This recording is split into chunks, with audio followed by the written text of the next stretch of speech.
এখন শুরু করব কিছু শব্দার্থ নিয়ে নীলমানুষের কাহিনীর। শাঁকচুন্নি, প্রেত, যেটা মনে হয় নারীর ভূত বা আত্মা। আমরা ছোটোবেলা থেকেই এটা শুনে এসেছি।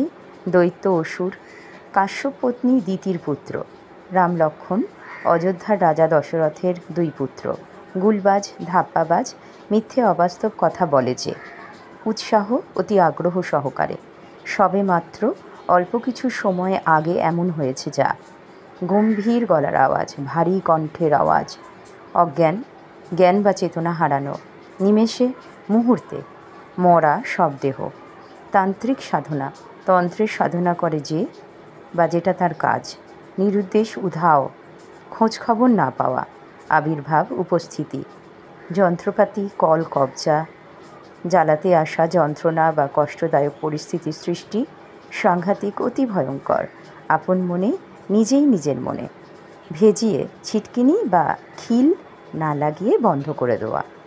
এটাই তো শেষ নয়, অনেক অনেক শব্দার্থ আছে। তোমরা বারবার বইটা পড়ো, খুব সুন্দর একটি গল্প। নীলমানুষের কাহিনীর কয়েকটি প্রশ্ন উত্তর আলোচনা করা যাক। প্রথম এক্সট্রাক্ট হচ্ছে, সে তখন বাগানের দিকে তাকিয়ে দৈত্যটার উদ্দেশ্যে বলল। সে বলতে কাকে বোঝানো হয়েছে? দৈত্যটার উদ্দেশ্যে সে কি বলল, কিভাবে তার সঙ্গে দৈত্যের সাক্ষাৎ হয়েছিল, দৈত্যের পরিচয় দাও। বিশিষ্ট সাহিত্যিক সুনীল গঙ্গোপাধ্যায়ের লেখা নীলমানুষের কাহিনী গল্প থেকে উদ্ধৃত অংশটি নেওয়া হয়েছে। সে হচ্ছে পাপু। সেই প্রথম তার দিদির বাড়ির পিছন দিকের মাঠের বড় বড় গাছের বাগানে একটা জামরুল গাছের আড়ালে দৈত্যটাকে দেখেছিল, যে দৈত্যটি আগে থেকেই ওদের পরিবারকে চেনে, ওর দিদির সঙ্গে যার বিয়ে হওয়ার কথা ছিল।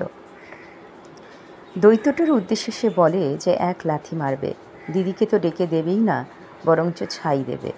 তারপর সে একটি ছড়াও কেটে ফেলে, ভূত আমার পুত, পেতনি আমার ঝি, রাম লক্ষ্মণ বুকে আছে, করবি আমার কি।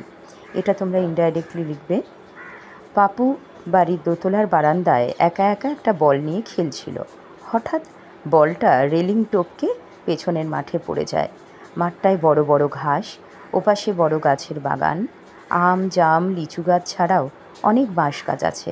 এই বাঁশবনে নাকি রাত্রিবেলা শাঁকচুন্নিরা আসে, শিয়ালের মতো নাকি সুরে তারা গান করে। পাপুর ওইদিকে যাওয়া নিষেধ, কিন্তু বলটা পড়ে গেছে, তাকে তো খুঁজতে যেতে হবে।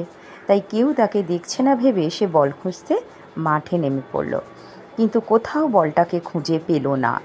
বলগুলো মাঝে মাঝে যেন ইচ্ছে করেই হারিয়ে যায়। বলটা খোঁজার জন্য পাপু বাগানের কাছে চলে আসে। তারপরেই থমকে দাঁড়িয়ে পড়ে, দেখে একটা লোক একটা বড় জামরুল গাছের পাশে দাঁড়িয়ে আছে, লুকিয়ে যেন এক দৃষ্টিতে তাদের বাড়ির দিকে তাকিয়ে দেখছে। প্রথমে পাপু তাকে চোর ভেবেছিল, পরে ভাবল চোর নয়, একটা দৈত্য কিংবা বক রাক্ষস।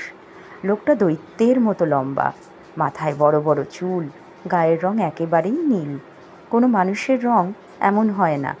দরজা জানলা রং করার মতো কেউ যেন তার গায়ে রং মাখিয়ে দিয়েছে।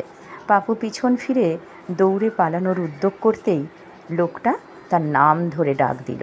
পাপু ভীষণ ভয় পেল, ভাবল তাকে খেয়েই ফেলবে। কাঁদো কাঁদোভাবে বলল সে আর কোনো দিন দুষ্টুমি করবে না, তাকে যেন না মারে। লোকটা বলল সে তাকে মারবে না, তবে সে তার দিদিকে ডেকে দিতে পারবে কি না। পাপু ডেকে দেবে স্বীকার করে বাড়ির দিকে দৌড়লো। একদমে বাড়ি ফিরে বারান্দায় আসতেই সে সাহস পেল। এভাবেই দৈত্যের সঙ্গে তাদের বাড়ির পেছনের জঙ্গলে পাপুর সাক্ষাৎ হয়। দৈত্য হচ্ছে আসলে রণজয়, যে এই গল্পটির প্রধান চরিত্র। পাশের গ্রামের একটি ছেলে, এই ছেলেটির সঙ্গেই পাপুর দিদি চিত্রার বিয়ের কথা ছিল, কিন্তু হঠাৎ সে নিরুদ্দেশ হয়ে যায়। আসলে আকাশ থেকে নেমে আসা মানুষের মতো কিছু প্রাণীর ছোঁয়াতেই রণজয়ের চেহারা বদল হয়, সেই অবস্থায় পরিণত হয়। তারা রণজয়কে তাদের গ্রহে নিয়ে যেতে চায়, বড় বড় জাল ফেলে তাকে ধরার চেষ্টা করে, আর সে পালিয়ে পালিয়ে বেড়ায়। আজ এই পর্যন্তই। সবাইকে অনেক অনেক ধন্যবাদ জানালাম।